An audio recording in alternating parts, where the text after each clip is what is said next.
Hey, what's going on, everybody? It's O Dark 30 here in Florida, and my man Josh is 2 hours behind, so we know it's O Dark 30 for him too. We're back on that military tip this morning, like we're going to a good old ruck march or PT session. Another episode of Real 1% Podcast. I'm your host, Michael Daly, and we always like to talk to all things military, all people military about life while they were in, life while they got out, and everything in between, from the ups and downs. That way, we can change the narrative on everything that's going on in the military community that could be addressed and changed. So, Josh served in the Marines from 2006 to 2010 as a landing support specialist. He dealt with direct movement of supply chain, specifically cargo and passengers. So definitely a vital job to get people in and out, to get food, supplies in and out of theater. He served in both Iraq and Afghanistan. He was in Fallujah, Iraq, August 07 to March 08. He was a lance corporal, and he was a cargo chief. In March of 08, he deployed again to Camp Leatherneck. And funny, we were kind of touching on this before. I was also at Camp Leatherneck actually a little bit after him, and worked at the Class 1 yard. He was on the flight line. So his second deployment was a lot different than this first, because they were ramping up operations in Southern Helmand Province. If anyone was tracking that, that's one of the biggest movements since the Vietnam. And himself and his Marines were charged directly with Operation Kanjar. It was also called, I think, Strike Sword, and it was the largest military operation since Vietnam. He received the Navy Achievement Medal, and he gives all credit to his Marines. They couldn't have done it without him. Props to him and his Marines for making that mission happen. And he said they actually truly stepped up to get the job done. From there, he got out the Marines, and he said he bounced around a lot. Sounds so familiar, because I did the same thing, and I'm sure other people out there are in the same boat as us as well. Earlier this summer, so almost 13 years later, he never gave up. He bounced around, but he found something that he likes. He's going to Montana State University using the Vet Tech program, which I'd like to talk to him about, because I know I'm not sure if that's a newer program, but I know that even if you have like 1 day or 1 month left on the GI Bill, you're actually eligible for that program. So I'd like to hear his thoughts and his outlook on that. And he was given the opportunity to finish his degree. He decided to go for it. He also is pursuing a double major in psychology and computer science, and his ultimate goal is to have a remote work position so he can take advantage of his wife's benefits working at United Airlines, which I'm sure is amazing. And he also said they love to travel. So without further ado, fall in, receive the report. My man, how you doing this morning, dude? Hey, I'm good, Mike. How you doing, man? Not bad, dude. Up early, but feeling good. Getting ready to start the day off. Listening to your story and Right? and getting to it, man. So Yeah, what for made you sure. join? Glad I could be on this morning. Yes, sir. Appreciate you. So what made you want to join the Marines in the first place, man? What was that thought process for you? So it's that part is a little bit of a long story, and I'll condense it down. When I was a kid, I had several older family members who were all military, various branches, mostly Army and Marines. And growing up, I just knew I always kind of wanted to do the same thing. I just wanted to join the military and kind of like follow the family, tradition or line, as it were. And in 2001, I had an opportunity to join an organization at like 13 years old called the Young Marines, which is a junior ROTC program for kids from the age of like 12 to 18, if I remember correctly, and got involved with them. And I got through the what they call their recruit training phase, which is like the first 13 weeks. And I just fell in love with it, and I thought it was really cool. And we used to meet at a Marine Reserve base at the town I lived in California, and so I got to hang around a little bit with some Reserve Marines from time to time. And right after I finished my recruit training phase of the program, my family and I moved to Wyoming, and there wasn't a unit there. But I remember telling my dad, even though I never got back into the Young Marines, that I said, when I turn 18, like, that's what I want to do. I want to be a Marine. And this was also backed up by one of my history teachers that I had at the school I was going to at the time. His name was John Folger, and he was presidential security in the Marine Corps. And he had shown me pictures of him and his buddy like hanging out with, in front of Air Force One and stuff like that. And it was just super cool. And I thought it was super awesome. And that was what I wanted to do. Joining the Marines was presidential security because of him. And so, yeah, that's basically it. Then when I got to high school, I did the Civil Air Patrol for a little while because we had that up in Oregon. And but my main focus was once I could enlist, it was always the Marine Corps. Okay. Did you leave right after high school, or did you try to get a couple jobs and see if you could make it on your own, or try to college? Or did you leave directly after?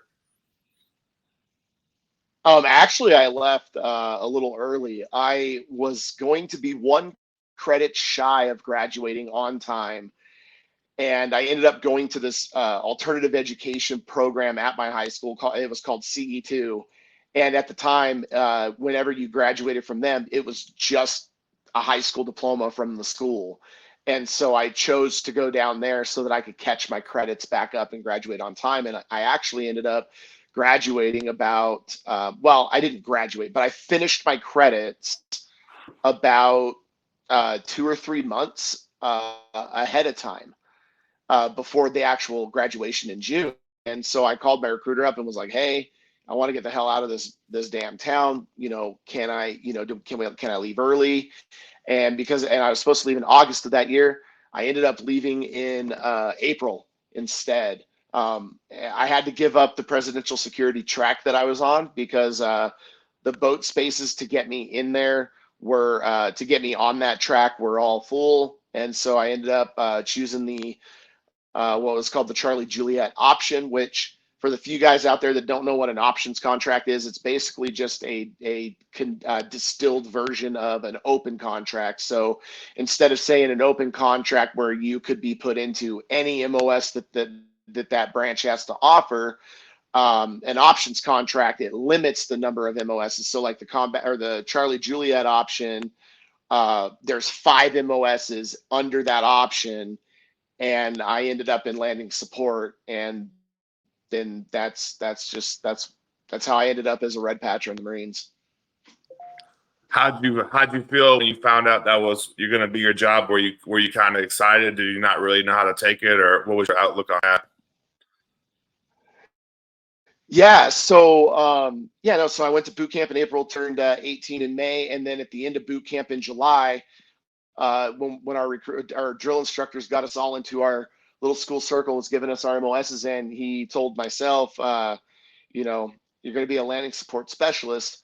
I approached my drill instructor after that, and basically just asked him, "Hey, like what does this MOS do?"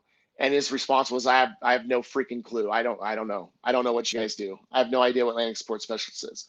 And so the whole time, or for several weeks, I spent my time thinking I thought I was going to be one of those, like the guys on the flight deck that were doing like the hand signals and like parking planes and taxiing planes and stuff like that for takeoff.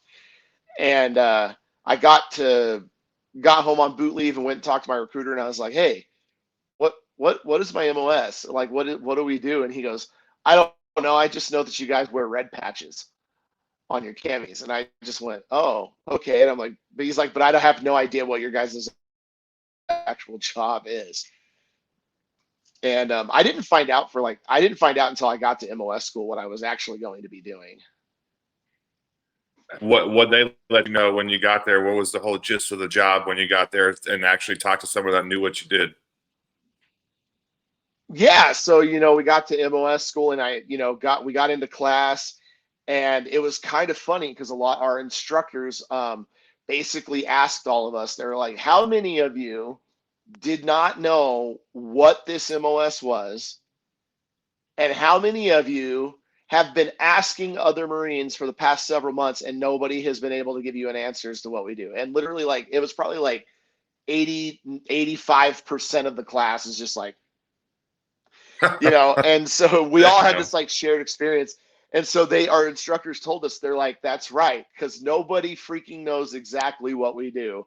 And so then they went over what we do. And basically the gist of it is we were logisticians, we were longshoremen, we did logistics, and we did various different types of logistics. We did everything from HST operations, port operations, beach operations, rail operations, convoy operations, and then airfield operations.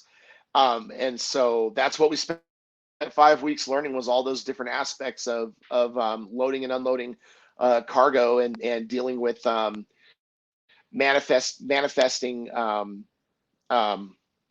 like lists and stuff like that, with all of the information regarding the cargo and how to properly send it, how to properly secure it. And it was pretty cool. HSTs were probably the coolest part of our MOS.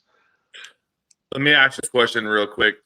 So when you got to your first Sure. duty station, did you actually learn, like, because I know I was cooking in the Army. When we go through our AIT, like our MOS school, you don't really learn too much. You don't learn how to cook for the masses, right? You just do a little thing and push it through 8 weeks. And you guys only had 5 weeks. So did you learn a lot more when you? I'm assuming you learned a lot more when you got to your first duty station. You're like, oh shit, this is what really goes on in the day-to-day life. Because in school, it seems like it's kind of watered down because you're not going to get the whole experience. Right. But what was your take on that? Yeah, so we got to the fleet, and we got hooked up with our NCOs and stuff, and got settled in. And honestly, like, a day-to-day for us in the fleet it's kind of boring. It's a lot of kicking classes and kind of sitting around and twiddling thumbs. Because like what we did at Camp Lejeune, because that's where I was stationed, we worked with HMT 302, which was a training squadron for CH-53 pilots in the Marines. And so they had to go get their certifications of doing external lifts, which is what an HST is. And so we spent a lot of time where a small group of us would go out to the field, and they would do those HST operations, sometimes for 14, 15, 16 hours at a time. And then the rest of us would be back in the rear, just learning, just going over our like tech manuals and stuff like that, like learning what we had to do with various different types of aircraft, various different types of helicopters, like how to load different types of loads. And the idea was essentially always preparation for if we went on a deployment. And we would do a lot of sling inspections. We have very strict inspection requirements for our load slings, which, when you think about it, it makes sense. I mean, when you're stringing up a 777 howitzer underneath the helicopter, you want to make sure that sling isn't going to break while they're, when they're, 2,000 feet in the air with that thing floating underneath them. So we did a lot of those, and that's basically what we did a lot of in the fleet. Really our bread and butter is when we're actually going out on a deployment and getting the job done and supporting all the other units and infantry guys and stuff like that on the base. Okay, so yeah, you kind of touch on sling load operations. I know in the Army, if you go to airfield school, that's part of the school. You do the rappelling, you do all the different types of knots, and then they teach you how to sling load. And like you said, yeah, it's vital because, I mean, in Afghanistan, I know they use the sling load operation a lot. Something I wanted to ask you real quick was, how'd you first find out that you're going to end up going to Iraq for your first deployment, and what'd you think about when you first heard that? So that was kind of an interesting thing that happened. So when we were getting ready to graduate MOS school, one of the instructors, Staff Sergeant Kirkpatrick, he comes out and he was like, this is like the last couple days of school. And he goes, hey, we got your guys's, duty stations. Who wants to know where they're going? And of course, all of us were just like, yeah, we want to know. And so he starts, Santiago, you're going to Okinawa. Spillers, you're going to Okinawa. Barnett, you're going to Camp Lejeune. Wash, you're going to Pendleton. It just gives us all these random assignments. Walks out, comes back about 5 minutes later, and he's laughing and he goes, I'm just kidding. You're all going to Camp Lejeune. So all 16 of us went to Camp Lejeune, and they said the reason why was because we were they needed bodies for deployment. We got to the fleet. One of my good buddies, McMurray, got sent over to the either the 22nd or the 24th MEU. I don't remember specifically which one it was. I think it was 2-4. And he got to deploy almost right away. But even then, his deployment was only on ship. I don't think they ever went into country. We waited a year and a half before the rest of us actually got put on a deployment. Found out we were going to deploy in, let me see, we deployed in August of 07. And so I think we found out like around June, I think was when we found out we were going to be going to Iraq, and started doing workups. I was 19 years old. This is going to be my first deployment. It's still my, I'm still, even though it's a year and a half, I'm still somewhat adjusting to like not being at home, like not being able to just like go home and see my family and not be around my friends and stuff like that. And so I was kind of, I'll admit it, like I was terrified. Like, we were going to Fallujah, Iraq. This was in 2006. It's really not that long after, like things like Operation Phantom Fury and stuff like that. And a lot of the NCOs that we were deploying with were in Iraq during that time. And so they were like, we're going to Fallujah. It's the Triangle of Death. Like some of you might not come home. You got to be prepared for anything. Be ready, like even though we're pogues, it's so nasty over there. Like we might have to fight. You never know when then some insurgents might storm the base. You just got to be in the mental headspace to be prepared to do that. And we get over there, and sure enough, there's like nothing's going on. It's like Club Med on Camp Fallujah by the time we get there. It's just so chill. They got multiple barbershops. They've got a really nice DFAC. They've got stores and coffee shops and internet, and it was not anything like what I expected. And it ended up being a pretty, other than working long hours, it was a relatively chill deployment, compared to what some other people have experienced. That's excuse me.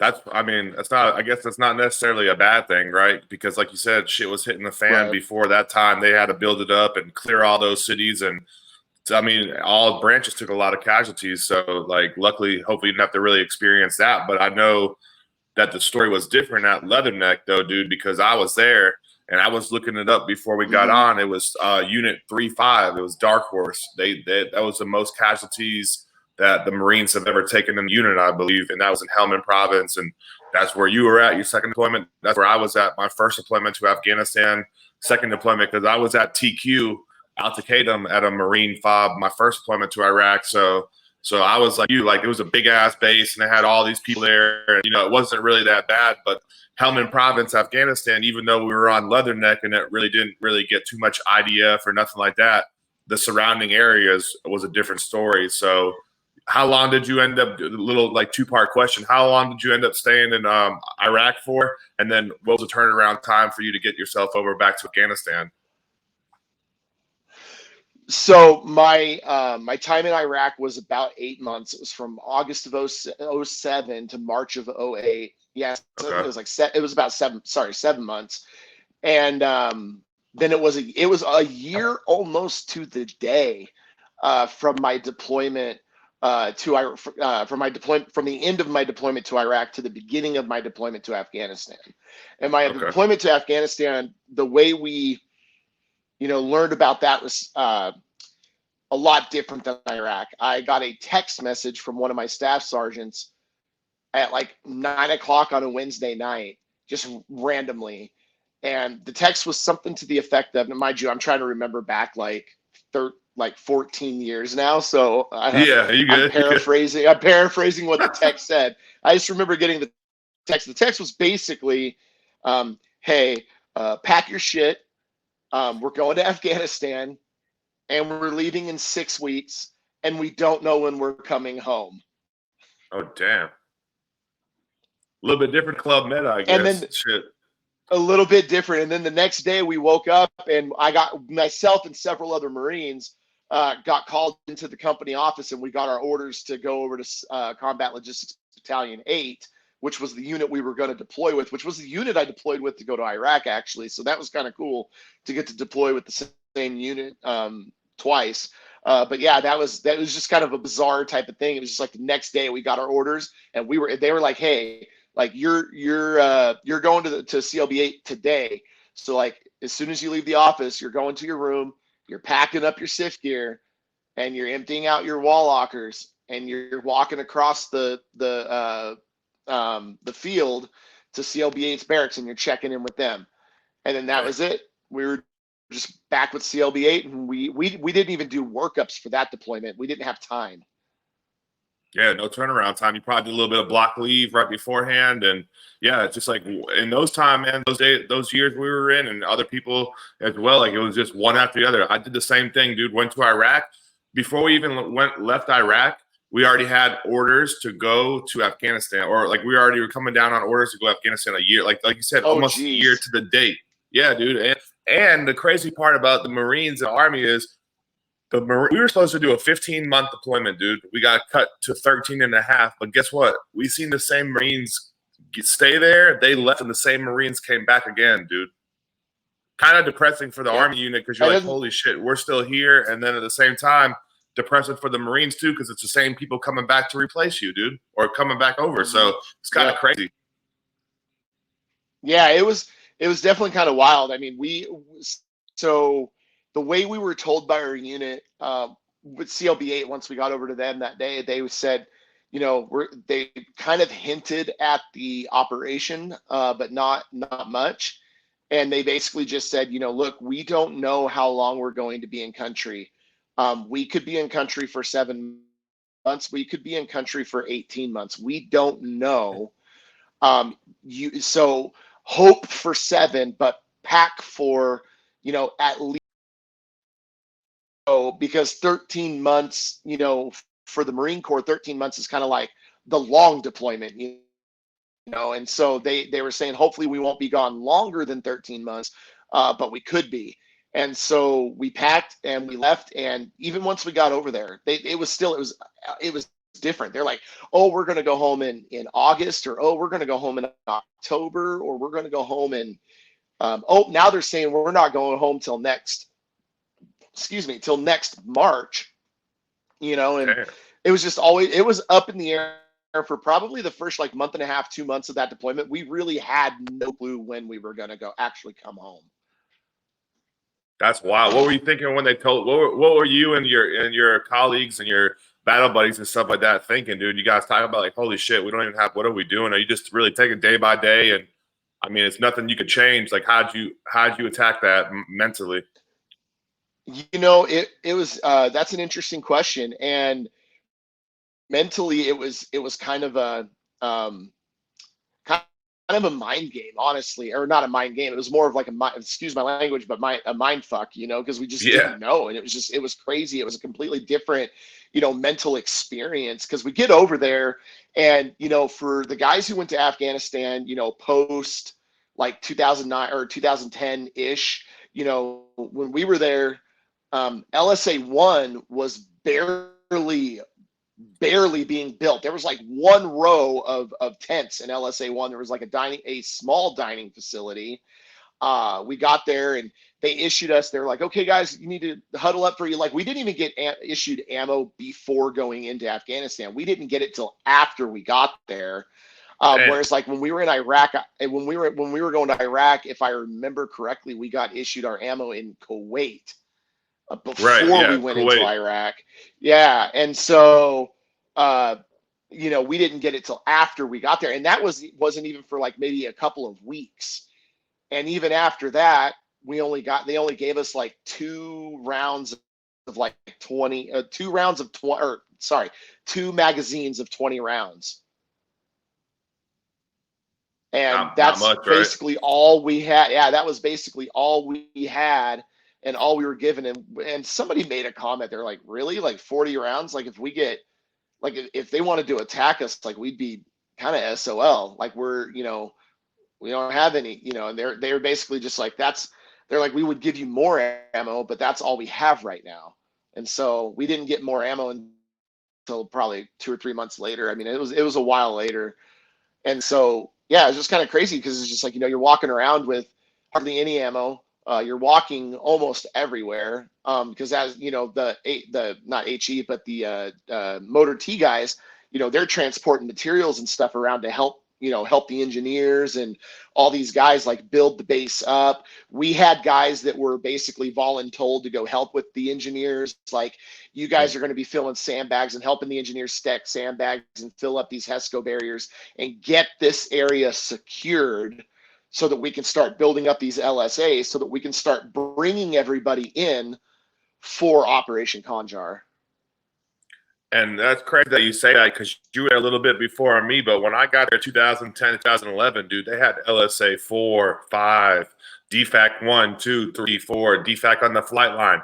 They had Bastion. They had the Roll 3 hospital. They had the British. And it's like, and crazy to think this, to like fast forward a little bit more, but I'm sure you saw, but dude, they built up Leatherneck. They had the 2-story chews going on, and then all that shit got overran after like the drawdown and everything like that. And it's like, damn, dude, that was kind of, I mean, I want to ask you, like, how was the deployment for you? But the other question that's still fresh in my head I wanted to bring up was, what were your thoughts like when you saw all that just pretty much go to waste, essentially, because that's what it pretty much did at the end of the day.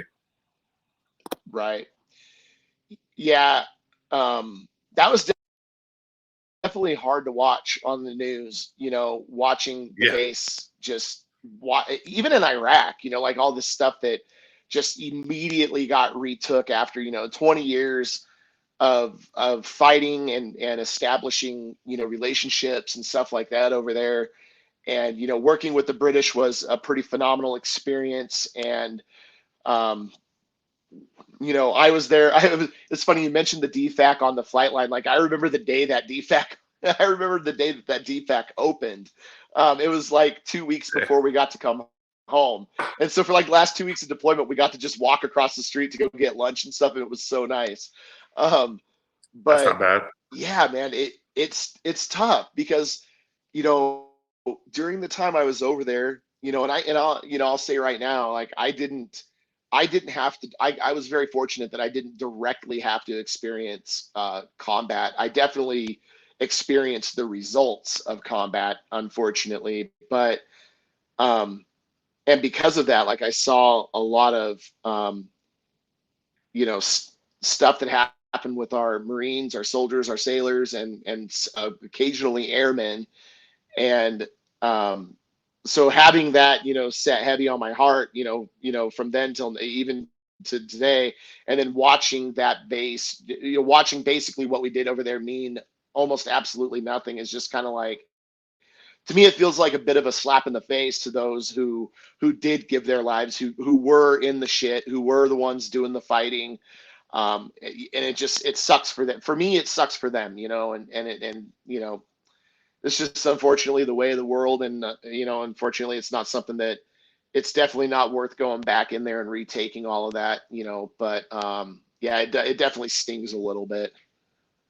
Absolutely, dude. Even in the Army, we had like a battalion-sized element there, and we lost a couple people, IEDs. One time, the doors melted; they couldn't get the 2 soldiers out.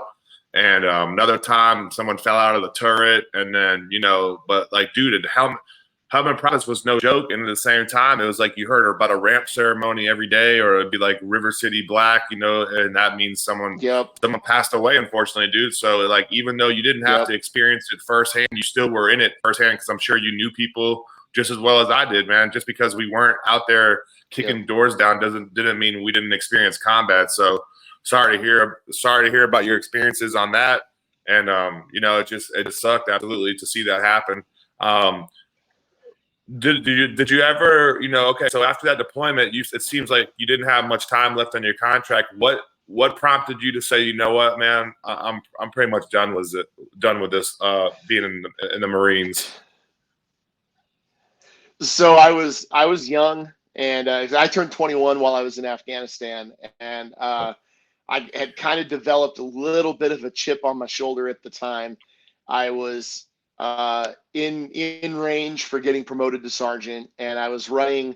I was this young corporal who was running this huge like clandestine flight line, the second largest flight line in the country. And, like you were saying, River City Black and ramp ceremonies every day. I mean, we were doing them sometimes multiple times a day. And sometimes we would be in River City. Once Operation Conjar kicked off on July 2nd, it was just complete chaos. We were doing fallen angel ceremonies almost nonstop. It seemed like, and doing multiples a day. And being in River City, and you get off work and you go to the MWR, and you're hearing Marines that are yelling at the phone because they can't call home because they realize they're in River City, and it's like some of these guys, I just don't think that they knew what River City actually meant. And like what was really like hurtful about it was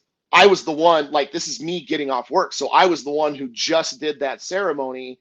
That's the reason why they can't call home. And now I'm listening to them, oh, this is, effing bullshit. Like I should be able to call home, and I'm over here and, in Afghanistan, and, can't talk to my family. This is garbage. And anyway, so that, and then being in range for sergeant, I was like 6 pounds over my max allowed weight.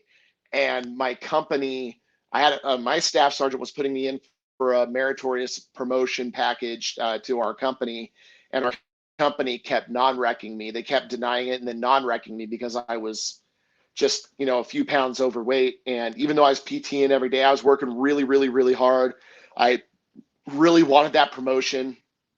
I was with every intent was going to re-enlist, was going to stay in. I was my career path that I had kind of decided for myself in the Marines was pick up sergeant, get home, re-enlist at the end of the deployment, because I was close enough to my EAS date that I could have re-enlisted in country, and I could have gotten my nice little tax-free bonus and all that stuff. And as a sergeant, that tax-free bonus was like somewhere around $20,000 or something like that at the time. And so I was looking to do that. And then I was going to go to the schoolhouse and become an instructor for our MLS. And then from there, my goal was to put in my package for warrant officer and go the warrant officer route.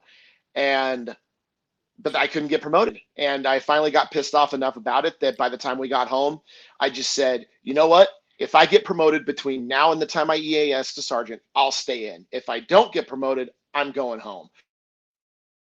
And so I started the checkout process, but I did it kind of slowly because I was trying to wait to see if I would get that promotion or not.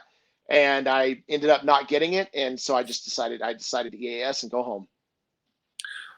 Dude, I got to say this real quick because I don't know who makes up the height and weight standards in the military, but it's kind of wild to say the least, dude. I'm 6'3", and she wants me to weigh like 180, 190. Dude, I've been over 200 pounds, but it's like I'm sure, dude, you're in the Marines. I'm sure you weren't like a fat slob walking around. You probably have muscle. I don't know if they do the tape test in the Marines, but no, in the Army, they used to constantly have to get tape and not always pass it. They do your waist, they do your arm, your neck, or whatever, and then they come up with the results. But like, that's kind of crazy, man. That's wild, dude. I don't know. That's just my thoughts on that. But so a couple questions real quick on that. Then, like, did you have a plan when you said you bounced around a lot. I had a plan A, but the shit blew up in my face. So I'm curious to hear your thoughts and like what your whole plan was to get out the military. Did you have a plan, or did you just say, I'm screw it, I'm going home and I'll figure it out as I go? So, yeah. So you mentioned earlier when we were talking, I think before you started recording, you mentioned the guitar over here in the background. Yeah. So I've been a pretty avid guitar player I've been playing guitar for 21 and a half years now. And when I was in Afghanistan, I had gotten a Guitar World magazine. And one day I was like flipping through the pages when I had nothing going on at the shop, and I come to the back and I see an advertisement for Musicians Institute in Los Angeles.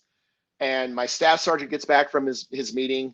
I was like, hey, Toph, come here. And he's like, what's up? And I was like, this is what I'm going to do when I get out. I'm going I'm going to go to MI and I'm going to become, I said, I'm going to do my associates in performance for guitar. And then I'm going to get my audio engineering certificate and I'm going to work in like music, do music production between writing music and producing music and all this. He's like, dude, that's awesome. That'll be good for you. And so fast forward, I get out and I'm sitting at home and I'm talking to the school. Like, I'm like, okay, what do I need to do? I had to like audition. And so I was like, okay, well, can you send me the audition requirements? Because half the stuff they wanted me to do, I didn't actually like know how to do. So I had to teach myself how to do those things in order to pass the audition. And one day I was just like, I was looking for apartments down in Los Angeles. And the best place I could find was a little tiny studio apartment right down the street from the school. Like I would have been able to walk to the school every day, which was a good thing. But the apartments were just horrid. They were horrid looking, and they were tiny. They were studio apartments, and I had gotten a dog right before I got out of the Marine Corps, and I was like, I don't want to go live in downtown LA with my dog in this tiny ass studio apartment. Like I will have to walk her all the time to go to the bathroom and stuff, and it doesn't look like there's really anything around this apartment building that's going to allow me to really do that. And I was like, you know what? I don't want to go to downtown. I don't want to go live in downtown LA for 2 years. And so then I kind of was in a spot of, well, what do I do now? And that took a lot of time and a lot of effort to kind of figure out a path to take. But that was kind of the launching point of probably a very similar story to a lot of other veterans, where it was just kind of like, I don't know what to do with my life, other than potentially think about going back in. But the problem with going back in at that time was, the Obama administration had already drawn down in Iraq quite a bit at that point. He had already started to draw down a tiny bit in Afghanistan. And so, like in the Marines, they got really super strict about their enlistment and re-enlistment policies. And so I wasn't, even though I had a good re-enlistment good re-enlistment code on my DD 214, I knew that they weren't going to just let me back in. And so, and I'd even talked to a recruiter about it, and he goes, yeah, they're pretty much of the mindset that if you EAS'd and you decided to get out, then you decided to get out, and they aren't really taking prior service back at that time. And so, and I didn't really have an interest to join any other branch. And so yeah, then from there, it was just kind of grifting, Like working different jobs, bouncing here and there, kind of something like that, or what would it Yeah, look like for you? basically, I ran into a friend of mine who worked at a Les Schwab tire center there in my town, and I talked to him, and I was like, hey, I'm kind of looking for a job at the moment. Like, I'm trying to figure out what I'm gonna do for school, and I haven't decided yet, so I just need something to make some money. And he goes, I'll get you an interview if you put an application in. So I got a job with them, and I still had that chip on my shoulder, though. I was still fresh out of the Marines. I still had, a little bit of that attitude, a little bit of that arrogance, and did not get along well with the main manager, the store manager there. I told them full stop when I first started there that I was, new to working on or changing tires. Like I didn't have any experience doing it, like mounting and balancing and helping somebody decide like what tire to get and stuff. Like I didn't have any of that experience. And I said, but I'll learn. You just got to teach me. And he would constantly make like snide comments behind my back as he would walk by me, like, oh, you must not have been in the Marines. You must have been in a different branch because you're not moving, like you're moving too slow, or stuff like that. Damn, yeah, And I was like, dude, I told you when I started here that I did not know what I was doing, and I'm trying to learn. Like, I'm keeping my head down.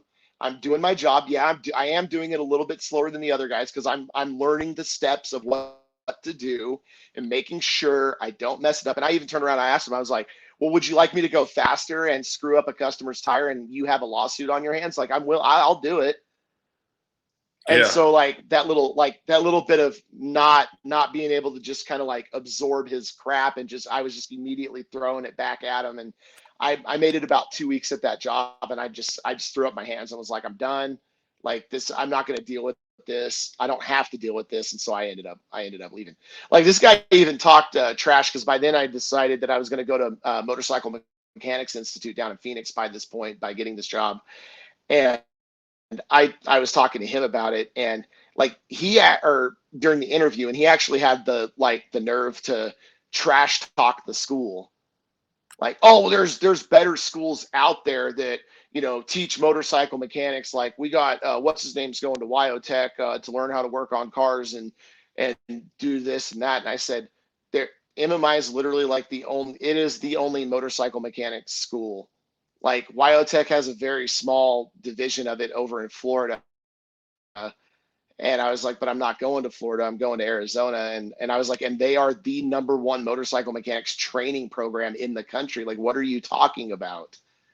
It being a crappy school. And so, yeah, just, like I said, I had a chip on my shoulder, wasn't really willing to kind of like put up with anybody's crap at that point. And so it made life a little bit difficult, because I didn't know what to do for work. And luckily, while I was going to school in Arizona, I was able to, because of GI Bill benefits and stuff like that, I was able to not have to work, which was kind of nice. It was nice to be able to just go to school, and MMI, the classes are only like 5 hours long, and then be able to just kind of like chill for the rest of the day, hang out with my friends, go do whatever, go eat at some, restaurant, or go explore the Phoenix area, go find things to do.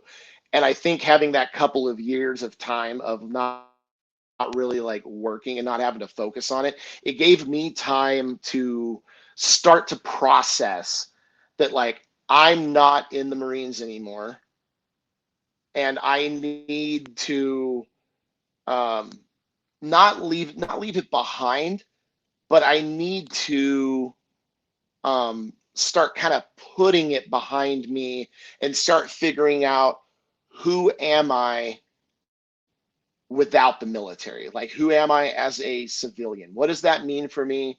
What does it mean for what I'm going to do for work? How I'm going to interact with people and stuff like that. And so, and that meant things like, I know a lot of veterans, myself included, for a long time after I got out, kind of have this vet bro mentality, like, we're veterans, we're the best of the best. And not that that's necessarily not true, but it gets to a point where it kind of becomes a toxic mentality of just putting everybody beneath you, thinking that your opinions, somehow matter more than other people's opinions. I know for like my big one, like the stuff that was going on overseas, like if somebody had not served in the military, like for the longest time, like I wouldn't even give them the opportunity to have an opinion on it, because it was like, you didn't serve, you weren't over there, you haven't seen the things I've seen or experienced the things I've experienced, so I don't give a shit what you think. And that was just kind of a bad mindset to be in. But being in Arizona for that couple of years, it gave me that opportunity to start chopping away at that mentality and start breaking it down and getting rid of it. And I think that was a good thing for me. Dude, appreciate you sharing that. I would say, on that dude that was your supervisor or whatever, like, he probably just wasn't happy with himself, man, to just nitpick on everything. There's always something better. There's always something worse. And like you said, you were new to the job, and you were just trying to put your head down and learn. It's not like you were doing it for 21 years or something like that.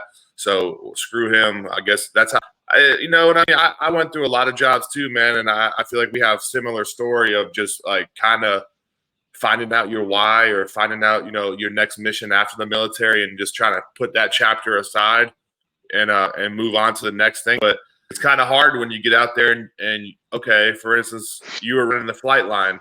You had a major operation on your hand at a young age before you're 21 years old, getting ready to make rank. And then you almost, I would think that you probably like maybe even lost a little bit of self-worth, or like a sense of, damn, man, what am I supposed to be doing? Because you went to being in charge of Marines, you're working with the Army, and you're doing this huge operation, and then you go to working at a tire shop. That's similar to running the Class 1 yard and Leatherneck, and then getting out and working at a retirement home, putting applesauce in a fucking bowl or something like that, for minimum wage, like $12, $11 an hour, living at home. Like, it's a really like a reality check, dude. And it's like, damn, I know I struggled with that for a while. That was similar to you. I went through a couple of jobs, and then I started using my GI Bill. And it's funny because that's one of the reasons I wanted to serve in the military. It was a good benefit, right? You know, get school paid for, no student loans. And sometimes you're going to make Yep. a lot more money using that GI Bill than you would use working one of those jobs, and you're not going to have any of the stress. You're just going to, hey, go to school, decompress, figure out what's next. And really, you and everyone else that goes to school and use those benefits, we all deserve it because you served, man. You probably worked 2-3 times as much as a normal 9 to 5 when you were in Iraq and Afghanistan. So it's like in those couple deployments, you worked more than the normal person. And then, you know, you didn't really have time to decompress that. So I'm glad to hear that you got time and you found it worthwhile to do that. So that's a good thing to hear, because I feel like a lot of people just try to run into a job, and that might always be the best case scenario. But at the same time, we all need money to survive too, right? So we know. Right. Yep. Quick Yep. question on That's quick. the big. Go ahead. Oh, go ahead. Go ahead. No, go I ahead. was just going to I'm say going to that's switch the it. big. Oh, okay, yeah, that's just the big conundrum with the whole thing, you know. And it's funny because like hearing your story and like sharing mine, and it's like, and I've talked to, you know, obviously at this point I've been out for 13 years, and I've talked to hundreds of vets at this point, you know, and that's like a shared. It seems to be a fairly commonly shared um, military cultural trait, if you know, as it were, that, you know, it doesn't really matter what you did in the military. um, we all kind of feel that way. We're all part of this big mission. We all did these awesome things, you know, especially during the time that like you and I were in, you know, when stuff was really going on overseas and deployments were, you know, just constantly going. You know, it didn't matter if you were infantry or if you were a pogue. You know, when I was over there, you know, I had two guys that I had tasked that were direct support to the infantry that were down in the Southern Helmand province after the fighting began and after July 2nd. And that was all they did for 24 hours a day. Was they would send supplies. We would have supplies shipped over to them. They would stage it. They would sling load it, and then a helicopter would come pick it up and go drop it down south. And we were sending everything from, you know, like your 3Bs, beans, bullets, and band-aids. And that's what we did. They did that 24/7, you know. And so even though I wasn't directly fighting, like it was still a very proud, you know, very proud thing to be able to say that, like, I knew that my guys were doing everything that they could to support the guys that were in the shit, that were the ones fighting, that were the ones, you know, unfortunately dying from time to time. And you know, so yeah, like you said, you get out from that.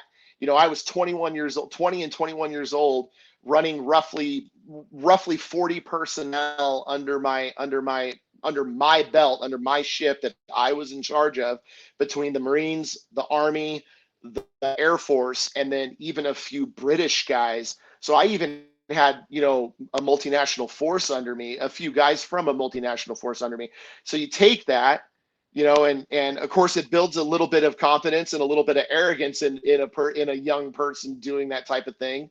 And then you get out, and then, like you said, now I'm at a tire shop and I'm at the bottom of the totem pole all over again, you know, making probably about the same amount of money. And yeah, it's tough. And I can imagine for guys who had to go through and do some heavier stuff than like we did, I can imagine how much more tough it is for them. Dude, only, yeah, exactly. Only can imagine. But it's a struggle for everybody if you don't get that dream job or something that's probably a higher pay. I mean, if you were at a tire shop and you're making $50 an hour, you probably wouldn't care to be on the bottom of the totem pole learning. You'd be happy. You'd probably be more a little bit happy-go-lucky. Yep. But making 12, 13, you know, not even, and you're living in Arizona, California, that's nothing, dude. That's not a lot of money. Yep. So I gotta rewind back a little bit and ask you this question right here, because I'm curious Sure. to know your answer. Mental health, a sick call while you were in the Marines, dude. What that look like, man? I actually, so one of the first doctors I saw with the VA right after I got out, when I was starting to go through like my CMP claims, my disability Yeah. claims, a specific comment that he made was, "There's nothing in your record jacket." And that's because Damn. like I never went. I think I went to medical. Yeah, for 4 years, I think I went to medical like a total of maybe 3 times, 3 or 4 times at most. And so like my medical record was like paper thin. I mean, there was nothing in there. And And I said, well, yeah, I mean, like, I was a Marine. Like, we don't go to sick call. Like, you just deal with it, And like, one of the times I went to sick call, I don't remember exactly what it was about now, but I mean, it was like a forced thing. It was like I was told to go to sick call, not because I wanted to go. Right. And so, um, yeah, so dealing with like this, so trying to talk about disability and mental health with them was almost impossible because I had like no evidence to support it. And so it took a lot of talking and a lot of convincing and lots of talking them into doing like scans and x-rays and stuff like that to show that these things were actually, wrong with me. And so mental health wise, you go to Afghanistan, you're dealing with, losing all these guys, and that starts to take an intense toll on you. Um, I know that a lot of the infantry guys who were down there fighting, and a lot of infantry guys who fought in Iraq and stuff from all the branches, I know that they're probably, a lot of them may not agree with what I'm about to say, but because I know that a lot of guys kind of have that mentality of, oh, like, well, you didn't do this, so you can't have, PTSD or mental health issues because you weren't pulling the trigger and stuff like that.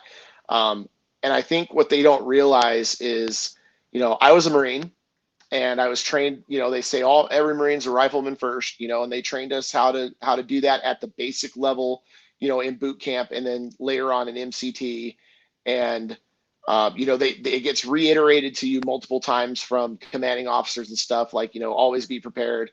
You might have to fight, you might not be infantry, but you might have to fight. So you need to know how to grab that rifle and use it efficiently and proficiently. And so what kind of happens though is you start to kind of think about how, whenever I'd be doing a fallen angel ceremony, like the thought that would always re-enter my mind was, man, maybe if I was down there with them, maybe if I'd been with them, helping them fight, maybe that would have been the one extra body that kept this Marine from dying, from getting killed.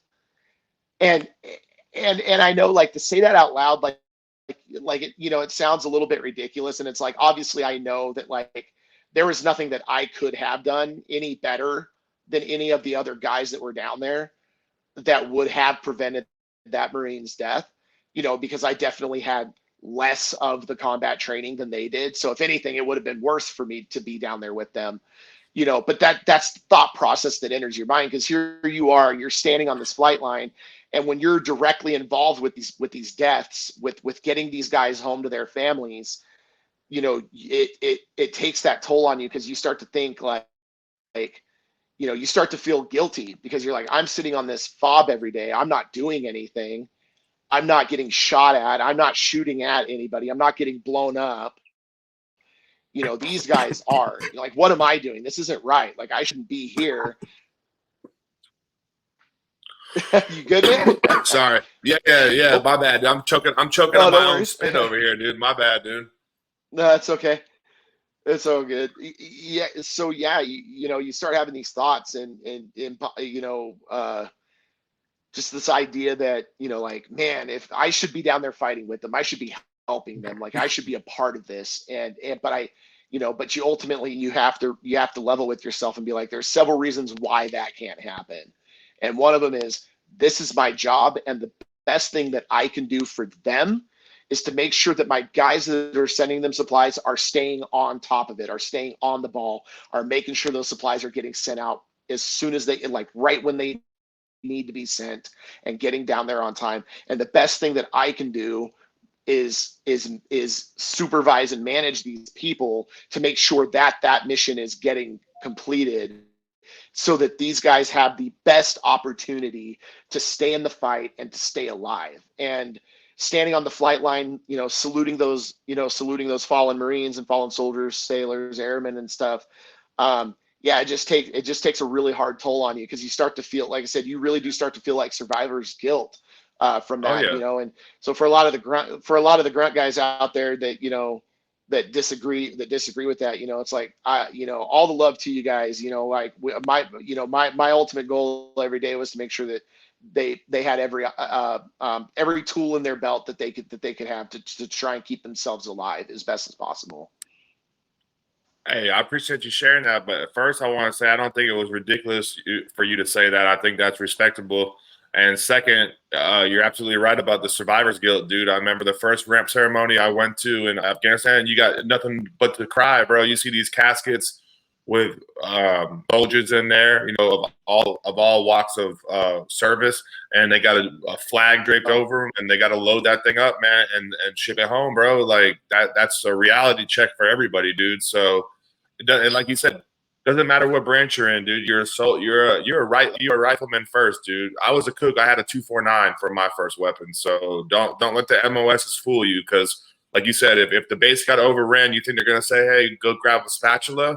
Like everyone likes to joke about that. We're like, "Oh, go load it up. Go get your shit and fire off, dude." Like that's what's gonna happen. Like, you know what I mean? So it's like, yeah, some people might have that pride and say, no, you guys were pogues. And if you don't know what that is, as person other than grunt, person other than infantry, as they like to call it. But at the end of the day, man, it's a collective. It's a collective thing, dude. Like I would want you to know how to shoot a weapon just as much as I do, just as much as the infantry does.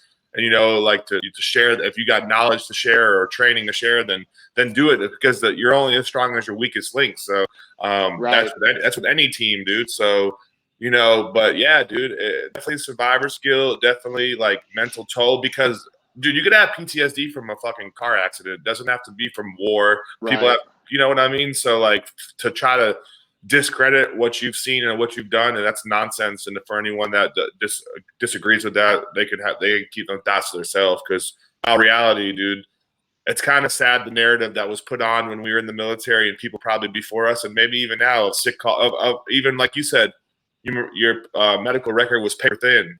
Like, dude, and then you had to be reactive rather than proactive, because it seems like you didn't have a claim done when you were in, or disability rating before you got out. And that's the same case for me. And hopefully people aren't like us, and they get everything documented while you're in service, while it's going on. Who cares what someone thinks about you? What's your thoughts on that? If you could go back and do it again, would you be like, I'm gonna go to mental health, talk to someone, or I'm gonna get my knees looked at, my ankles, or whatever the case may be? What do you think? Absolutely. I did have my claim done. I filled out my claim and got it started before I got out. It was part of my checkout process. Okay. They didn't start doing the exams until a few months after I got out. But yeah, for anybody out there who is still active duty or reserves or whatever, you're getting ready to get out of the military, or not actually, sorry, if you're just getting into the military, absolutely go to medical. Just go to medical. Like you're gonna catch crap for it. You're no matter what. Like for example, like the last time I went to medical after we got back. Wait, was it before or after Afghanistan? I think it was before. I think it was right before Afghanistan. It was like one of the last times I went to medical. Like that I actually went to medical, and I was having some sort of an issue with like a pulled muscle or whatever in my back, or a strained muscle. I don't remember. And it got to the point where like I like could not stay with the platoon during runs. Like it hurt so bad all down through my hip and stuff that like I could barely run. And so I finally went to my sergeant. I was like, I don't know what's going on, but like I have to go get this looked at. Like I'm almost in tears every day when we do PT, and I got to get it fixed. Otherwise, I'm just gonna it's just gonna break itself. And so, but even that, like I'd almost never been to medical up to that point, and I still had people that were just like, giving me flack about it, and I think that that's just kind of the nature of the beast. So it's like, if you have something wrong with you, if something is going on, especially if you work in an MOS that is very, very intense, that's hard on your joints and stuff. With us doing HSTs in these big grassy open landing zones that have, potholes and gopher holes and stuff all over the place, like running between the bird and the staging area, like you're going to roll your ankles a lot. You're going to roll your knees a lot. You're going to get pinched nerves in your hips, stuff like that happens. So just go to medical, deal with the flack. It will benefit you and make your life so much easier when you get out. Because even though I did file my claim right before I got out as part of my checkout, like I said, trying to talk to these doctors and get them convinced of anything that was wrong with me was extremely difficult to do. What made you not, that's good advice, really. And what made you not give up when you pursued those claims? Because I'm sure you didn't go from 0 to, 100% off the first time go. It was probably an uphill battle, but what kept you persistent on that? Yeah. Part of it was, for the SEPs and TAPS guy that did our separations class, he wasn't a super great teacher or instructor for that. However, he did leave us with one thing that I thought was really, really, really good advice, which was basically that. It was kind of like him saying, like, look, a lot of you guys don't have a lot in your medical records. You're going to file your VA claim. It's going to be it's going to be a painful process for you to get anything on your disability. Just stick with it. Be assertive to the VA. You'll at least get an initial rating. You'll at least get something started. He goes, and then the other thing is he said, claim anything and everything you can think of. And he said, so like for you guys who did MOSs that were really, really, really hard on your joints, he said, fill out, like, file for every joint in your body, your wrists, your elbows, your knees, your ankles, everything. He said, for those of you that deployed, claim PTSD. And so I think that advice was kind of what helped me with sticking with it. Was like, I could think back to that moment and was like, okay, look, I just need to take a deep breath and understand that the VA is the VA, and the VA is going to do things that, kind of do things on their own terms. And as long as I can just be, patient, I'll get where I need to be. And I think one of the biggest things that helped me, and this is some more advice for the guys this is more for the guys who are going to be getting out soon. You're going to get aggravated with the VA. I guarantee you, they are going to piss you off to no end. I take this philosophy to any avenue of life, not just the VA. And so this is just like a life philosophy for myself. Just treat the people at the VA with respect all the time. Like, just be polite, be professional, be firm, be assertive, but like, rather than breaking down and screaming and yelling at them, because as soon as you do that, they will literally just shut down and they will stop doing whatever they can to help you. And if you can remain calm and take that deep breath, and even if it takes every bit of mental focus for you for that time that you're at the VA to do that, if they're frustrating you, just do it.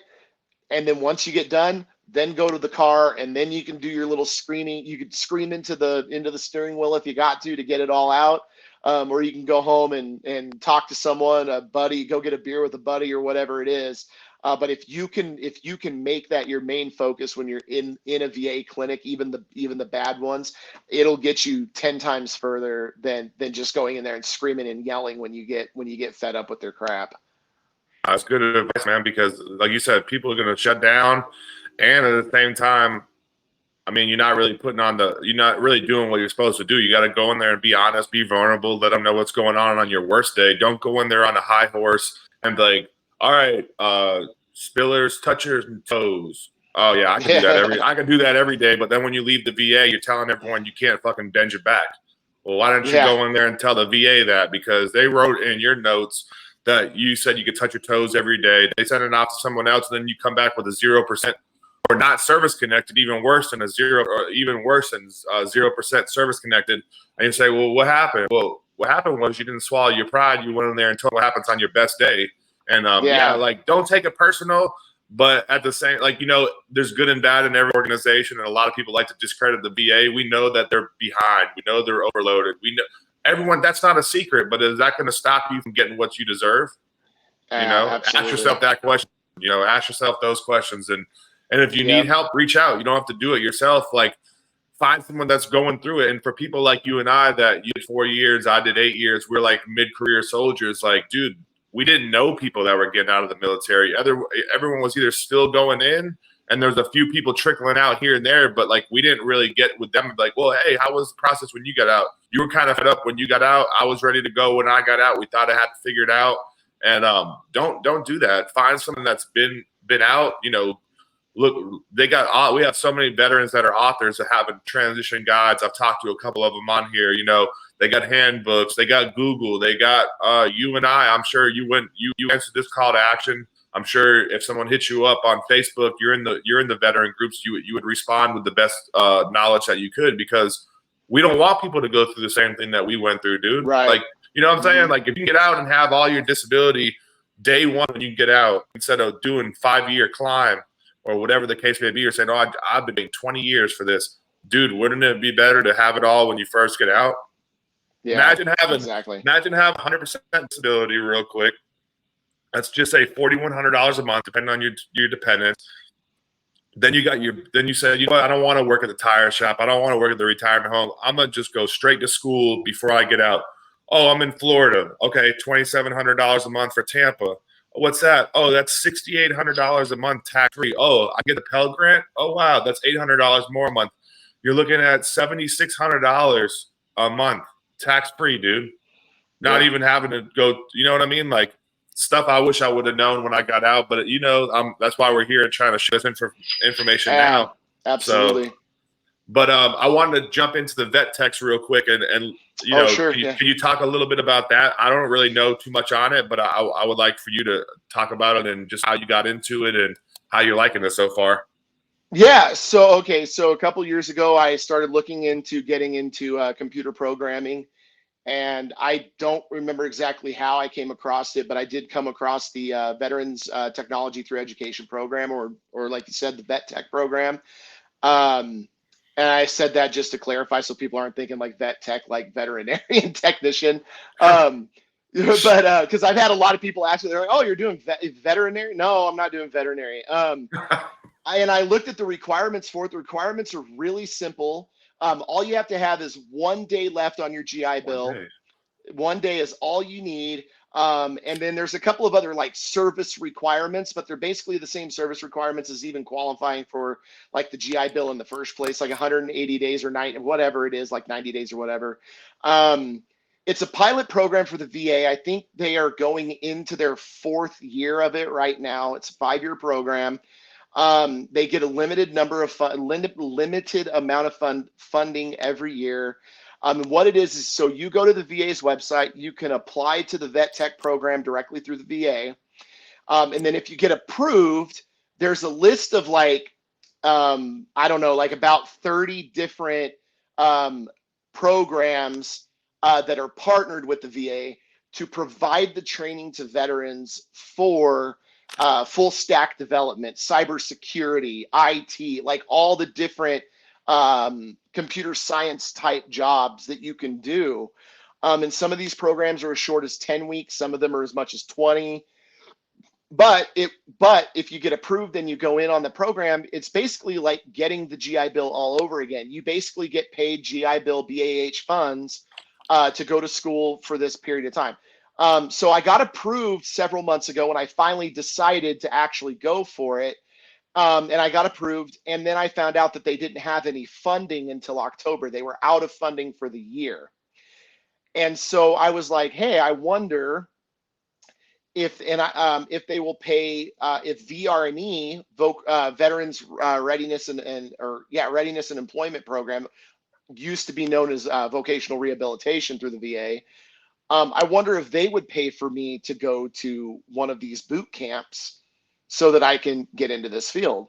And so I applied to VRE. I got an appointment, and I did my face-to-face call with my counselor, and I got approved for VRE. However, VRE would not pay for the boot camps because the boot camps are not, or most of them anyways, are not, they're not accredited programs. Right.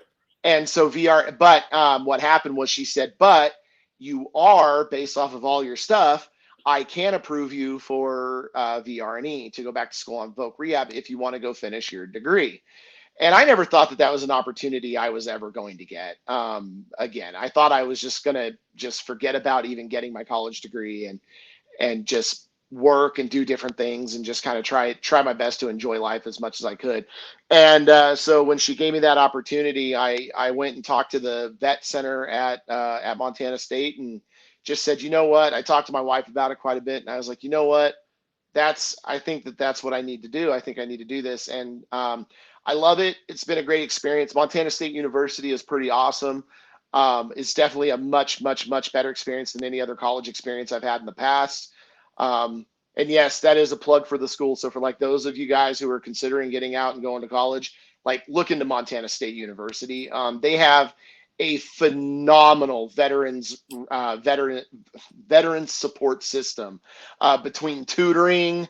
Like for the tutoring, if we go for individual tutoring as a veteran at the school, we don't have to pay for it. It's free. It is provided by the school for free for individual one-on-one tutoring. Which and they're for their regular students, it's only like $2 an hour anyway. So it's extremely that like they're just about student success all around. And so we have a vet center. We get to hang out with other vets. We have like our own little study rooms. We have couches. We have a TV. We have resources in there. We can print stuff off on a printer for free. There is Todd Butcher is the director of the veterans program there at the school, and he helps veterans get connected with all sorts of different benefits. So like if I were to go in and like today when I get to school, if I were to walk in there and, you know, say something like, you know, hey, Todd, you know, things are a little tight with my wife and I right now, like financially, and we're having a hard time being able to buy groceries. Like there's programs that he can hook me up with that would help us get like groceries. I'm just using that as an example. And there's different things like that. Like there's an internship I'm looking at applying to for next summer. And I talked to them yesterday about that. I was like, hey, I'm going to need some help with getting my resume ready because I haven't had to write a resume in a long time. And especially that high level for that type of a job that I'm going to be applying to. And they're like, oh yeah, just let us know when you're ready to apply. We'll sit down with you. We'll help you get it put together. We'll get you in touch with the actual like resume office, like where that's what they specialize in, and they'll help you get it refined and get it dialed in, and then help you get you ready for your interview and stuff. And so that's a support system that I've never had before going to school in the past, like right when I first got out of the military. And I think that that's huge. I think that that's such a big deal for a lot of veterans is having that support system, having that veterans center where I can go in and just kind of hang out with other veterans and talk with other veterans. And it's kind of nice because like we have a lot of guys that are like around, you know, mine and your age, and you know they served when the war and stuff was going on, and we have a lot of guys who served that never deployed because they went in long after they started the drawdowns and stuff, and so they never ended up on deployments. And it's kind of fun because sometimes they'll ask questions about it, and you know when it's other veterans, I don't have too much of a problem with sharing some of the experiences and stuff.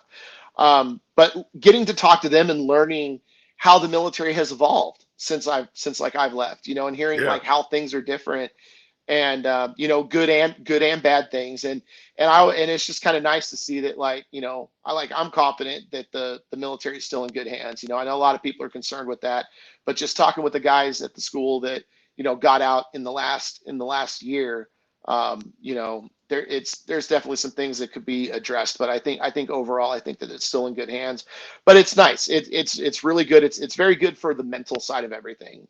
I go in there, like I'll probably be there by 7:30, 7:45 this morning, drinking my coffee, hanging out with the people who open it up every morning, and then I'll go to my classes and then come back and hang out with some of the other students. And sometimes we'll be in there BSing. Sometimes we'll be talking about random stuff like hunting or whatever the topic might be. Sometimes we're talking about, sometimes we're swapping war stories. Sometimes we're talking about boot camp. It kind of goes all over the place. If you're the type of vet that doesn't like to talk about military stuff, then don't go to the vet center often. But I love it, man. It's been a great experience. Highly recommend it to anybody. And even though I'm not using specifically vet tech, if you're somebody who is interested in doing a very quick training program so that you can get to work, and if you're in the tech industry, it's not hard to find a job that makes $150,000 a year in the computer science industry at all. It is not difficult at all. So if you're wanting to learn how to software program and stuff, I highly recommend Vet Tech program. You can get through a training program super quick, and the Vet Tech program will allow you to use it if you're 6 months out from your EAS date. So you can actually go to Oh, school if you damn. get permission from your command. You can actually go to school while you're still in. So you can actually complete that training before you even get out. And all of these schools that you go to school with, they all have connections in that industry to help you get the job when you're finishing your program. So realistically, if you're a guy or a girl, gal that's getting ready to get out of the military, and you decide to take advantage of that, and you complete whatever program, cybersecurity, software development, whatever, right before you get out, and you get the certifications you need and stuff before you get out, you could walk right into, $100,000+ a year job right out of the military without having to do anything, without having to really use your. Oh, so that's the other thing. Vet tech doesn't count against your GI Bill.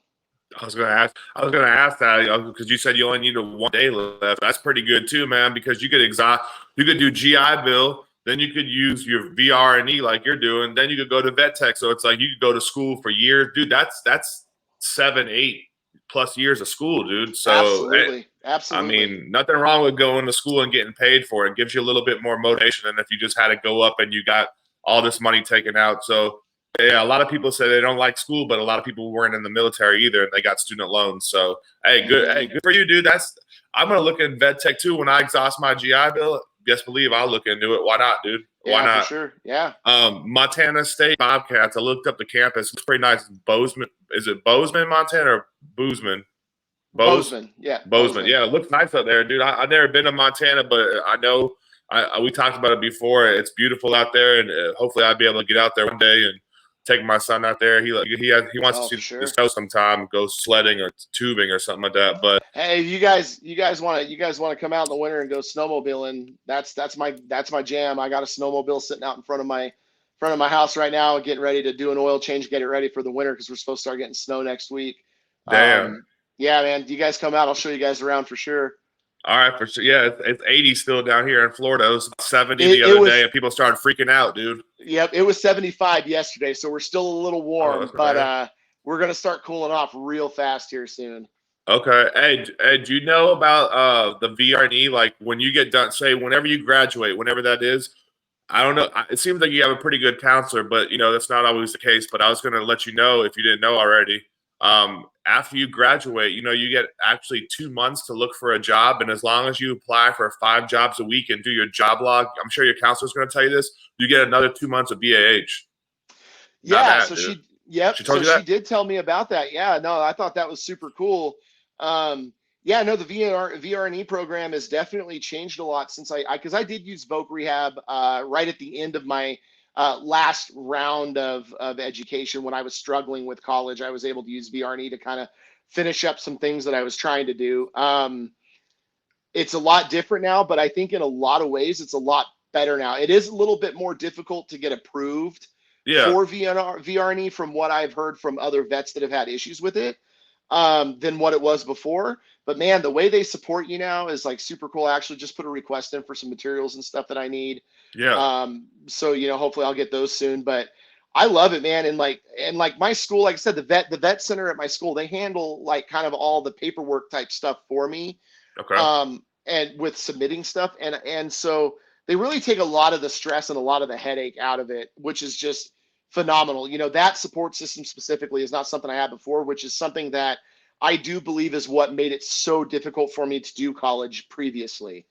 Makes sense. And so, yeah, for a lot of you guys, you're going to find that going to school after being in the military is going to be difficult. It's not because you lack discipline or anything like that. It's just a lot of you are going to be on your own, and you're not going to have a very strong support system, and it'll just wear you out really quick. That's what it did with me. But with that support system, it's super cool. But yeah, no, that's cool that you mentioned that, because that's something that she did tell me about, which was really, really, really cool. So that'll No. be nice to take advantage of when the time comes. Yeah, dude, because you don't have to rush into trying to find a job, and you don't have to worry about hopefully you're not like we're living check to check. But even if you're not, I mean, you still got 2 months to find that ideal job, or just decompress a little bit more, and you're still gonna have that money coming in as long as you apply. And it's not that hard to Right. apply for 5 jobs on Indeed when you have a resume saved and you just got to hit submit application, or But Right. yeah, I'm glad you got a good counselor, dude. It wasn't the case for me, but at the end of the day, I guess the moral of the story is know what you want, regardless of who your counselor is. Get on Google, Right. look up the regulations, dude. Just like when we were in the military, Yep. look up the regulations now for disability. Look up the regulation for the VRE program, so you know. Oh wait, VRE has 5 tracks. Okay, well I have a business plan here. I want to do the self-employment track. Well, if you go in there and you don't have a business plan, they're going to know you're not prepared. Prepare yourself. Don't blame the counselor. Take your Right. life in Right. control. Take control of your life. Take Yep. control of your plans and go for it, dude. So I appreciate you sharing all that. And Absolutely. the last thing I wanted to ask you is, what's one thing you miss? What's something you miss about the Marines, and what's Ooh. something that you don't miss? Oh man. Um, I would say one of the big things I miss is camaraderie, but I'm kind of finding that again with having that vet center and getting to hang around some other vets, which has been a good thing. Okay, But I do miss all my old guys. I haven't seen a lot of them in a long time. I still talk to most of them, a lot of my old junior Marines and stuff. But I would say single-handedly, one of the biggest things I miss is honestly being in as good a shape as I was from that's being true. in. Heck yeah, dude. And I would say the other big thing is like I do sometimes miss, waking up, getting those camis on. You got your sleeves rolled and they look sharp, and you're looking good, you're feeling good. You get that uniform on and you go to work and you get the job done. And I do miss doing HST. So I'd say those are the big things that I miss the most. What do you not miss? The yeah, the bureaucratic bullshit. Um, I don't mind playing politics. I used to with my MOS I dealt with a lot of higher ups a lot of the time. Like I was very regularly finding myself in conversations with high ranking officers. Just because of the nature of my MOS, and so one of the big skills that I had to have was professionalism and tact, and being able to have those big boy conversations and sound professional and sound like I knew what I was doing, not that I didn't know what I was doing. And I didn't mind doing that. I didn't mind playing kind of like that little political stuff, and convincing officers to help us out in certain ways to get certain things done. But the bureaucracy stuff, when you would have people power tripping and stuff like that, do not miss that. You Do don't not miss miss that dog. at all. Hey, you don't miss dog and pony shows. I do not miss the dog and pony shows. I Damn. don't miss the hey sergeant's wife wasn't nice to him, so we're getting Oh, up at 0330 to go run 10 miles across oh base man. because his wife's mad at him, and not because we did anything wrong. Those are the types of things Yeah. I don't miss. I don't miss poor leadership. Yeah, I feel you on that. You don't miss the RoboCop, so real Yeah, Robo. Yeah, yeah. I feel you on. All right, last one, then we'll wrap it up, bro. I know you gotta go All to right, school man. and Sounds stuff. good. What was your favorite meal at Leatherneck, dude? Whoo. Hold on, real quick. Not Jimmy Dean. Don't tell me the Jimmy Dean meal, bro. Okay, no, Remember I the never had Jimmy Dean. No, Um, you never had that, like the meal that had like, it was like you guys had the flight line to have like, it was like the meal that was wrapped up in like the little plate, and it was like, I don't know, just some boat, it was garbage. But if you don't know what that is, oh, I don't disregard that. remember. My bad. So, oh man, so favorite meal was so the majority of the time we were over there, especially for the first 3 months, I ate a lot of MREs. Damn. Yeah, because I was at the flight line like 20 plus hours a day, and the DFAC at that time, because like I said, that was before the DFAC was built. The flight line that was over by where our hooches were, Yeah. the on the LSA, and so like that was like 3.5 miles away. So it wasn't like I Sure. could just drop what I was doing to go get food. So I ate a lot of MREs. When we started hot and heavy into doing a lot of the fallen angels ceremonies, the mortuary affairs office was led by this old lady who, the fact that she was even a Marine to this day still blows my mind. Damn. Her name was Major Bacon. If I remember correctly, her last name was Bacon. She was this short little old lady that was just like this sweet. I don't know how she was an officer in the Marines. It just didn't, like, her personality just did not match being a Marine at all. But she was the sweetest lady ever, and she was in charge of mortuary affairs. So she had a few Marines and a few Army soldiers that were under her. They're like 8 guys that they were the ones that did like all the pallbearer type stuff, and then transported the bodies to the flight line to put on the plane. Every Friday they would bring us steak and lobster. Damn. There you go. And Surf and turf. so for the last like 3 months of the deployment, almost every Friday, fairly regularly, that's what we would get. And so, and it was not the best steak and it was not the best lobster, but it was like, you know, you can kind of close your eyes and just kind of, you know, pretend like you were sitting at like, you know, Ruth a Chris. restaurant back home. And that Yeah, Ruth exactly. Chris and that Outback. Yeah. Yeah, You're right, yeah, though, dude. It exactly. wasn't the best, but shit, that was better than eating MREs, dude. I'll tell you that. It was for sure. Hey, how important were Rippets over there, dude? Let them know. Oh man, dude, Rippets are life. That was Oh like fucking Bitcoin for Bitcoin, dude. yeah, yeah. Rippets made you realize that like the military is so much relatable to like the prison and the mafia. Damn. I and like Yeah. we and like us being red patchers, like moving stuff in and out of base. There's a reason why we referred to ourselves and why some other people referred to us as like the red patch mafia. And so like we had a lot of there's like endless stories I could go into with you on that, but maybe we'll just have to BS about that some other time. But I mean, yeah, Rippets made me realize that I was like, dude, we're just in prison. It's really Damn. all we are. Rippets, Otis Spunkmeyer muffins, Gatorade Yep. shakes, like honey buns, like that shit was gold over there, dude. And working at the Class Yep. 1 yard, everyone wanted to be my best friend, but that was cool. I never had a problem giving that shit away because it wasn't mine. It was for we needed to get that everywhere we could to make an impact, like you said, to all the people that were out Yeah. there with fucking nothing. That way, if you got an airdrop tri-wall of Rippets, people probably shit themselves and like, oh, we about to come up, you know. And those were the Yep. little cans like that were 8 ounces. What about when you got home? Yep. What about when you got home and you had a Rippet can that big? So the first time I had a Rippet back in the States was several years after I got out. I mean, I'm talking like, so I got out in 2010. This is probably like 2015, 2016, sometime around there. My dad and I we went to the mall back in our town in Oregon, and we decided to walk through the dollar store for whatever reason. I don't remember why. We were just doing it to do it. And I walked down an aisle and I see like some energy drinks, and I look over and I was like, is that a fucking Rippet? But it was one of the big cans. Yeah. And my dad's like, what are you talking about? And I grabbed like 4 cans of this shit. And he's like, what are you doing? And I was like, you just don't understand. Like you don't get it. You don't get it. I was like, you're never gonna understand. I was like, these things were gold when we were in Iraq and Afghanistan. Like these right here, this was life. You know, you could with one of these, you know, with a case of these, you could own the damn world if you had a case of these things, you know. Dude, just thought of a team. Hey, remember like the shirts back in the day? It'd have like a basketball on it and say "Basketball is life. The rest is just details." Yeah, bro, we gotta make one, bro. We got Rippets are live. The rest is just details.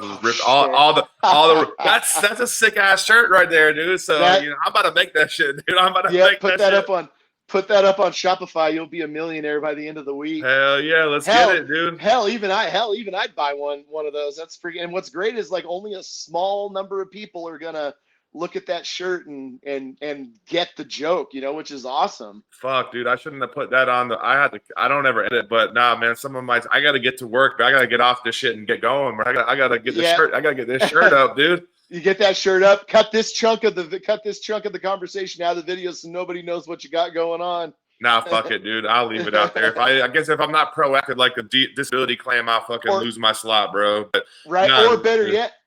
Oh yeah, go no ahead. kidding, right? Better yet, I was gonna say, get the shirt made, get it up and running, and then post this podcast episode. Hell yeah, I'm about to hold this shit in. Hell yeah, dude. There you go, bro. There you go. There you go. You're right. Hold on to gold. But damn, dude. You'll be the first one. I'll send you a free shirt, bro, because hell yeah. I just brainstormed that shit. Yeah, you get like a Lululemon material, the Rippets on it. You can't go wrong because most people make a shirt and they just make it some shitty cotton, dude. You can't wear that shit, Florida, dude. You can't wear that too hot. No. But nah, man. Hey, it's been fun talking to you. And you know, first I want to say thank you for coming out here and being vulnerable, being honest. I think we had a great conversation, and I look forward to continue to stay in contact with you. And hopefully, if I can ever help you in any way, I'd be happy to. If you talk to any vets at the vet center, send them my way if they want to share their story, man. I'd be happy to have anybody on or anyone else that you know. And last but not least, I just want you to I wanted to open it up to you if you had anything else maybe that we missed or that you might want to share before we wrap it up for the day. Yeah, so I mean, just maybe one quick thing is, for the guys, again, for people that are getting ready to get out, you want to quickly find purpose, and you want to quickly understand. You gotta understand that you're no longer in, and that the majority of people, they're gonna thank you for their service. A lot of times it's hollow, a lot of times it's not. Um, you're gonna find that nobody cares what your rank was. Nobody cares if you were a sergeant. Nobody cares if you were a staff sergeant. And most of all, other vets do not care what your rank was, because now you're just a vet again. You are just, you're just Mike Daly back in the real world, and we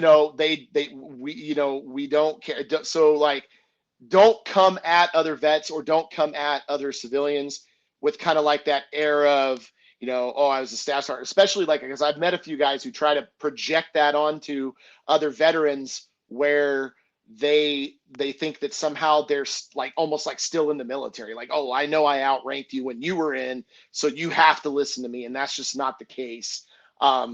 Just if you can start to let go of your past, it's still a part of you. It's still there. It's great to share stories. I freaking love talking about my time in when I'm with other veterans. So if you can start to let that go, the faster you're going to get back to normal life, and the better off you're going to be mentally, and the happier you're going to ultimately be. And it's hard. It's not like, trust me, it's easier to say it than it is to do it. But if you can start to process it now, you'll be on the road to success. Other than that, man, I got nothing else. I just want to thank you for, letting me come on here and share the story and hang out with you for a little bit. And, appreciate the time, man. Hey, for sure, man. Looking forward to, keeping in touch. And if you guys made it this long, ladies and gentlemen, appreciate you guys listening in. And hopefully you guys gain some value out of this podcast. And if you need any help, you want to share your story, reach out, comment, the YouTube channel, and we'll get you guys or girls on. And hope you all have a blessed day. Hey, man, keep in touch. And I'm about to get on that shirt making right now.